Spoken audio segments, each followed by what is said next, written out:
one last call. A trembling breath, fading memories, silent hope will the heart on the other end still remember. My name is Elena. I'm 24, and I don't think I've ever known what peace really feels like. Not since everything fell apart. Some people say time softens things, that silence eventually becomes a kind of comfort. But for me, silence has always felt like punishment, a never-ending ache that pulses louder than any goodbye ever could. It fills my room at night, climbs into my bed with me, whispers through every quiet moment like a ghost with unfinished business. It's been months now. I've tried to convince myself that moving on is a decision, a switch I can flip. But it's not. Moving on isn't loud or final. It's quiet. It's the slow unraveling of memories that once held everything together. I've gone entire days pretending I'm fine, laughing when people ask how I'm doing, smiling when they mention his name by accident, telling them I've let go, but the truth is I haven't, not completely. There's still a part of me that waits for a sound that never comes, my phone lighting up, a message, a voice, anything. That silence, the one that followed the last time we spoke, it wasn't just empty. It was loaded. Like everything unsaid was still hanging in the air, unfinished, unresolved. I kept replaying that last conversation, the way I wanted to ask him to stay, the way I didn't. I swallowed every word because I thought holding back would make me stronger. But silence didn't protect me. It punished me. Some nights I lie awake and scroll through old photos, looking for something in his eyes that I might have missed, some signal that he was slipping away before I even noticed. But all I ever find is warmth, the kind that used to be mine. It kills me how two people can go from everything to nothing, and no one tells you how to survive that in-between space. How to wake up and not reach for someone who's no longer there. How to go on living in a world where they're still breathing, just no longer breathing in your direction. I tried everything, wrote letters I never sent, deleted his number, blocked and unblocked him more times than I can admit. Each time hoping that maybe, just maybe, the silence would be broken, that something would shift, that he'd remember the version of us that still lives in the corners of my heart. But the days stretched on, and with them came this quiet that no one could hear but me. A silence that screamed. It wasn't pride that kept me from calling. It was fear. Fear that I would hear the indifference in his voice. Fear that I had held onto something that didn't exist anymore, or maybe never really did. But more than that, I feared that I'd break the silence and still not be heard. That I'd pour my heart out and it would fall flat between us, like a language we no longer spoke. But silence, it started to suffocate me. Not because I missed the noise, but because I missed what it used to mean. I missed laughing mid-sentence, missed late, night calls with no real reason, missed feeling like someone out there understood me without having to try. And more than anything, I missed being known, fully, intimately, messily known. I used to tell myself that if he ever needed me, he'd call, that if there was still something left, it would find its way back. But waiting became a war zone. Every day, I fought the urge to dial his number. Every night, I wondered if he ever thought about me. And then came the day I couldn't take it anymore. My chest physically ached from holding it all in. There was no more pretending, no more silent strength. I was tired of being brave for no one, tired of loving in the dark. So I picked up my phone, hands shaking, breath unsteady, and stared at the screen. It was late and I knew he might not answer, but for the first time in a long time I stopped worrying about the outcome. I just wanted to be heard, even if it was for the last time. I needed to know that my voice still meant something, that I still meant something. I pressed the call button and waited, Some memories don't ask for permission. They just show up uninvited, untamed, and impossibly real. I wasn't trying to remember anything that night. I was just lying there, staring at the ceiling, trying to fall asleep without letting the ache crawl too deep. But the mind has its own plans, and the heart never forgets what it once held close. It started with a song, just a few notes in the back of my mind. Then came the picture, the way sunlight used to catch in his hair, the way his laugh felt like home, even when the world around us didn't make sense. I turned on my side and pulled the blanket closer, but nothing could quiet the way those memories kept circling. They weren't loud, not in the way grief usually screams. They were soft, gentle, even. But in their quiet, they were devastating, because each one carried a truth I hadn't been able to shake. I hadn't really said goodbye, not fully, not in my heart. There were so many pieces still scattered in the space between us. Unfinished sentences, moments we rushed through without realizing they'd be our last. I thought we had more time, thought the love we built would stretch a little farther, hold a little tighter. I never imagined the day would come when he'd become a memory I couldn't touch, one I couldn't call back, no matter how much I begged the silence to give him back to me. I remember his jacket, that war, not denim one I used to tease him about. I used to bury my face in it, breathing in the scent that felt like comfort, like home. I remember the first night we stayed up until morning, not saying much, just being. It was so easy back then, effortless. Like we didn't have to try to fit, we just did. Those are the echoes that hurt the most, not the big things, not the arguments or the final moments, but the soft ones, the ones that slipped by without us realizing they'd matter later. It's strange how something so beautiful can become the thing that breaks you. How the same memories that once made me feel safe now leave me breathless in the worst way. I'll be walking down the street, and suddenly I'll see someone wearing that same jacket, or hear someone laugh in a way that sounds almost like him, and it's like the air leaves my lungs. Just like that, I'm back there back when things were still whole. I try to remind myself that people change, that life moves on, but memory doesn't care about growth or healing. It just lingers. I don't know how to let go of something that still feels alive inside me. I don't know how to erase the look in his eyes the last time he pulled away, not with anger, not even with sadness, just acceptance, like he had already made peace with walking away, and I was the only one still holding on. I wish I had told him that night that I wasn't ready to be a memory, that I wasn't done building with him, laughing with him, loving him, but I stayed quiet. I let pride and fear build a wall between us, thinking he'd climb it. Thinking he'd fight harder, but some people don't fight. Some just leave, and some silences are louder than goodbye. I never deleted the photos. They're all still there, hidden in an album I promise myself I won't open. But sometimes I do, not to torture myself, but because I need to see proof that it was real, that what we had wasn't just something I made up in my head, that he really looked at me like that, that he once held me like I was his whole world. Maybe I hold on to these memories because they're the only part of him I have left, and maybe that's what makes them so painful, because they're not just echoes of what we had, they're reminders of everything we lost. Everything I still wish I could say, and even now in the quiet that's followed him, those memories won't fade. They just wait for the dark, wait for the silence, wait for me to close my eyes and see him again, even when I don't want to. I never realized goodbye could echo this loud. The moment the call started ringing, my breath caught in my throat.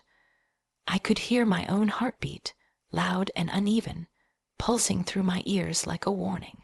My hand trembled against the phone, fingers curling slightly as if trying to hold onto something invisible, something that had already slipped away long ago. I wasn't even sure what I planned to say. I had rehearsed 100 different openings, but now that it was real, they all vanished. All that remained was the weight, the kind that settles deep in your chest, heavy with everything you never found the courage to speak when it mattered. It was late. I knew he might not answer. Part of me hoped he wouldn't, that I could just leave a message, spill everything, and never have to hear his voice on the other side. But another part of me, the part that still ached for closure, needed to know he heard me. Not just the words, but the emotion, the honesty, the trembling beneath every syllable I had buried for far too long. I had spent months pretending I didn't miss him, smiling at friends, telling them I was doing better, saying things like it just wasn't meant to be. But every night, those words dissolved into silence, and the silence always knew the truth. I wasn't okay. Not really. I had just learned to mask the ache, learned to carry it like a secret no one could see. But secrets get heavy, and mine was starting to crush me. The ringing stopped. For a second, all I could hear was the tiny static hum on the line, and then his voice, calm, unaware, like it wasn't breaking something in me just to hear it again. I opened my mouth, but no words came. Just a shaky inhale, like I had forgotten how to breathe in his presence. I could feel the tears already forming, stinging the back of my eyes, but I forced them back. Not yet, not now. He said my name, gently, cautiously, and that alone nearly undid me. So I spoke, slowly, carefully, every word a struggle. I told him I wasn't calling to ask for anything, not for another chance, not to fix what was broken. I just needed him to hear me, really hear me, for the first time since it ended, because there were things I never said. Not because they didn't matter, but because I was too afraid to make myself that vulnerable. I had held back when I should have leaned in. I had chosen silence when my heart was begging to be known. I told him I loved him. I said it like it was still true, because in so many ways it still was. I told him how I used to wait for his messages, how every morning felt empty without them, how I memorized his laugh and replayed it when the nights got too quiet, how the spaces he left in my life were still hollow, untouched by time. I told him I was sorry, not for loving him, but for not loving him louder, for not showing up the way I should have when it counted, for holding back my fear, my sadness, my desire to keep him, all because I thought being strong meant staying silent. My voice cracked more than once. I paused between words, swallowing the lump in my throat, trying not to fall apart completely. But every time I spoke, I felt something loosen inside me, a tension I hadn't realized I'd been living with. And even though I didn't know what he was thinking, whether he was moved or just waiting for me to finish, I kept talking, because this wasn't for an answer. It wasn't even for him. It was for me, for the girl who had stayed quiet for too long, who had curled into herself and waited for someone else to rescue the truth she'd buried. By the time I finished, there was a silence on the line. Not cold, not distant, just still, and in that stillness I knew I had said what I needed to say. No more pretending, no more unsent letters or unspoken feelings. I had laid it all down, even if my voice shook, even if my heart was still breaking. I didn't need his permission to heal. I just needed to hear my own voice speaking the truth. At last, I didn't know if it would matter. I didn't even know if he would pick up, but I called anyway, not out of strength, but out of something much softer. Something that felt like hope, even if it was barely holding itself together. Every breath I took before that call was a silent plea, not for things to go back to how they were. Deep down, I knew too much had changed, but for something to still remain. A thread, a voice, anything that could prove this wasn't how it all had to end. I had rehearsed the call in my head for weeks. what I would say, how I'd say it. I told myself I just needed clarity, some kind of closure. But that was only half true. The other half, the part I hadn't told anyone, was still hoping. Hoping there was a small part of him, even buried deep, that missed me too. That maybe this silence between us was just waiting to be broken by the right words. That maybe he was waiting, like I was, for someone to make the first move. It's strange how hope can live quietly inside you, even when everything around you tells you to let go. It doesn't shout. It doesn't demand. It just lingers, gentle, persistent. I'd wake up some mornings and feel it in the way I checked my phone, still half expecting a message. I'd hear it in songs that reminded me of drives we used to take, of the way he'd glance over at me and smile like the world didn't need anything more. Hope was in the way I still wore the sweater he once left behind, in the way I never stopped sleeping on one side of the bed. And even when I told myself to move on, to forget, that small thread of hope kept stitching itself into every breath. Maybe that's what love does when it doesn't get to finish. It lingers in fragments and weaves itself into your daily life in ways you don't even realize. A scent, a habit, a quiet longing. So when I called, I wasn't just reaching for him. I was reaching for the part of me that still believed in us. I didn't expect a grand reunion or some perfect, tearful moment.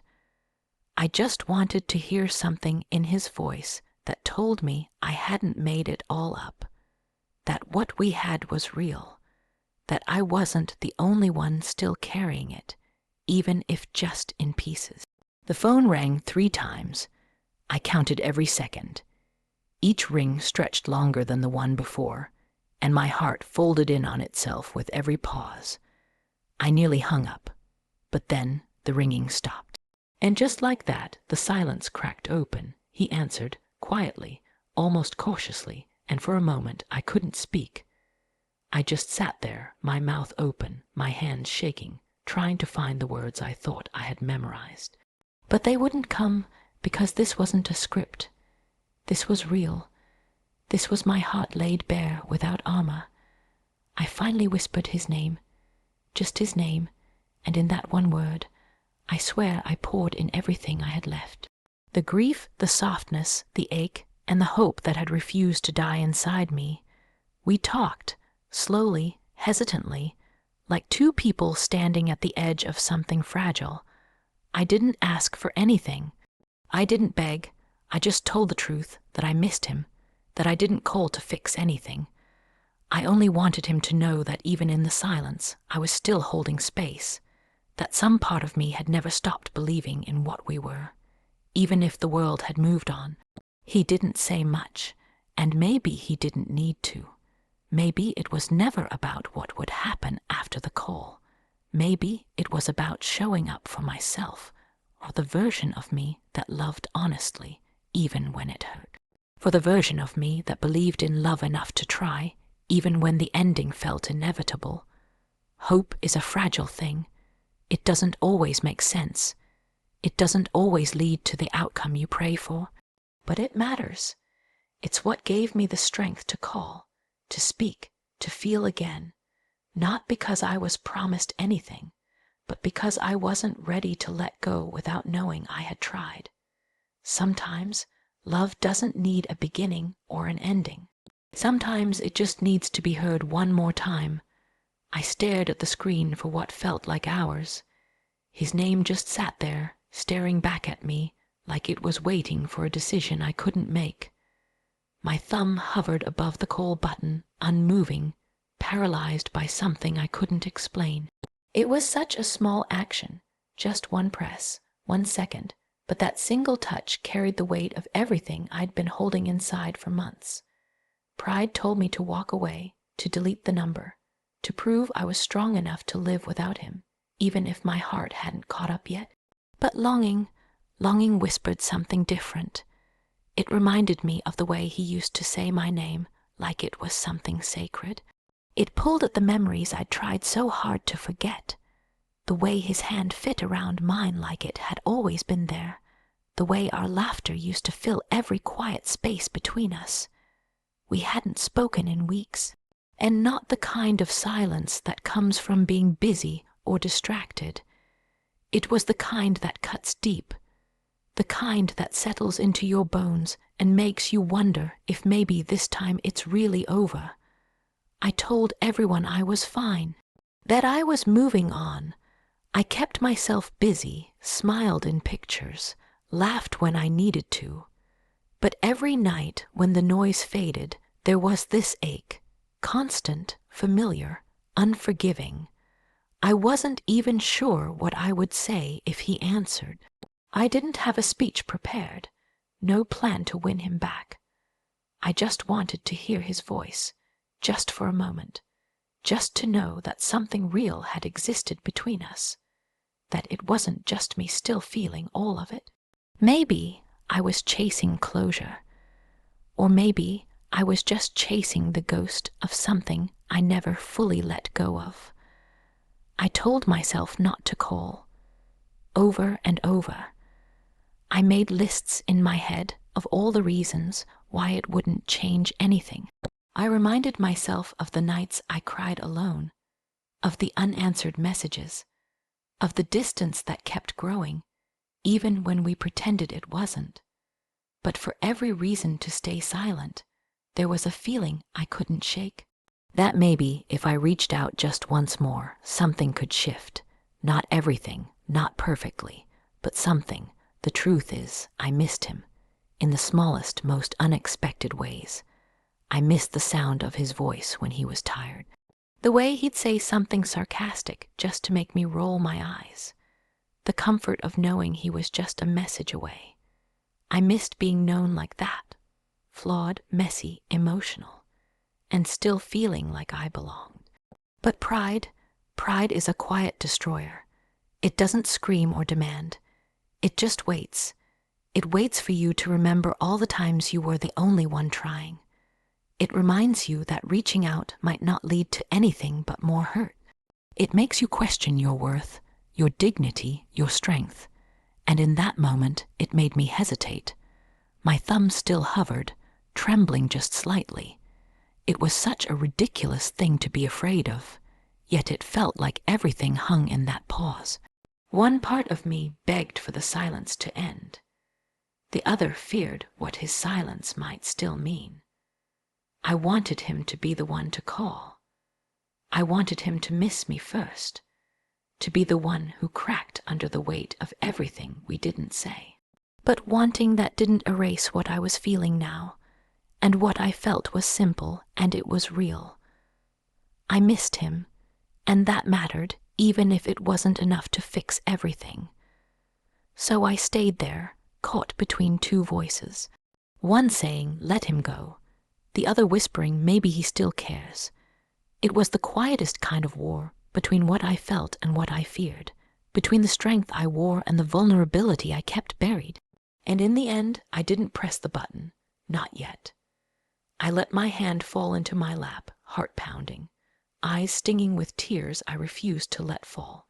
Not because I didn't want to talk to him, but because I still wasn't sure if reaching out would bring peace or just reopen the wounds I'd tried so hard to heal. But the ache didn't leave, and I knew it wouldn't. Not until I made that call. I waited, counting every ring like a breath I wasn't sure I deserved to take. When the line finally connected, the silence hit me first. No hello, no startled surprise. Just that quiet pause, like he didn't know whether to speak or hang up. And for a second, I thought maybe he didn't recognize the number anymore. Or worse, that he did, and it no longer meant anything. I held the phone closer, not because I couldn't hear, but because part of me still longed to feel something through the sound. Something familiar, something like the warmth I used to cling to when I heard his voice at the end of long days. I said his name, soft, careful, the way you say something sacred, even after it's been lost. He answered. My name fell from his lips slowly, like he wasn't sure he should say it. like saying it would make it all real again. And in that instant, I couldn't tell what hurt more, that he remembered or that he hesitated. I wanted to believe that somewhere in him, something stirred, that hearing me again brought back the quiet mornings, the shared playlists, the way we used to breathe in sync without even realizing it. But the space between us had grown wide, and I didn't know what lived there anymore. Was it emptiness, resentment, indifference? I tried to speak, but everything I wanted to say tangled itself up in my throat. I didn't know how to start. How do you open your heart to someone who might have already locked theirs shut? I wasn't sure if you'd answer. I finally whispered. He didn't say much in return. Just a small breath, a kind of quiet that held more weight than any words. So I kept going slowly, carefully, not asking for anything, not trying to rewrite the past, just giving him the truth I'd held in too long. I told him how I had thought about calling so many times, that I didn't know what I expected, that I wasn't sure if I was brave or just desperate. He listened. At least I think he did. He stayed on the line, which meant something. In a world where it's so easy to let go, staying, even silently, felt like a choice.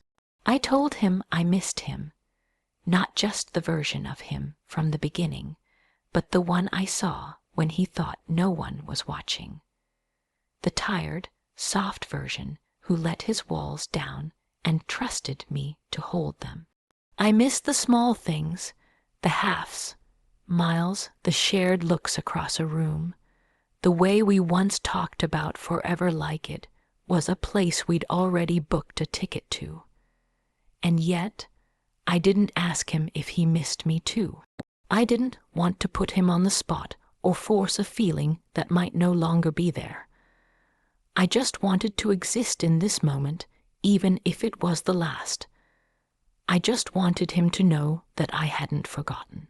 That for me, what we had was still something I carried with care. His voice was quiet when he finally spoke, not cold, not warm, just uncertain, like he wasn't sure where we stood now, or if we were even supposed to be standing at all. And maybe he had every right to feel that way. Maybe too much had happened. Maybe time really had done what it always threatens to do. Blur the edges, erase the color, make you question whether it was ever as vivid as you remember. But for me, it still mattered. He still mattered. So I told him thank you for answering, for staying on the line, for listening, even if he didn't say everything I hoped to hear. And in that final pause, before either of us said goodbye, I waited. I waited to see if his heart remembered mine. And though he didn't say it, I felt something shift in the silence. Something small, almost imperceptible, like the echo of a memory trying to find its way back. Then he said goodbye, and even though I had braced for it, the sound still pierced something soft in me. Not because it ended anything, but because it reminded me of what once began with a simple hello. The line disconnected, but the ache remained. Maybe I just needed to hear his voice one last time. Maybe I wasn't calling to bring him back. Maybe I was calling to bring myself back. I poured my heart into that silence, hoping something inside him would stir. But sometimes, hearts change, or they shut down, or maybe they just forget the sound of what once felt like home. He stayed quiet for most of it, and that silence told me everything I was afraid to hear. It wasn't cruel, it wasn't angry, it was just empty, and still I'm grateful, because I needed to know that I tried, that I showed up one last time with honesty, even if it broke me. I needed to give myself the gift of not wondering what if for the rest of my life. I loved him. That doesn't change just because it ends. Love doesn't disappear, it just softens into something quieter. Something you carry, not something you chase. So this is goodbye. Not because I want it to be, but because I finally understand that some doors close gently with no noise. Just peace, and I deserve peace now. Goodbye.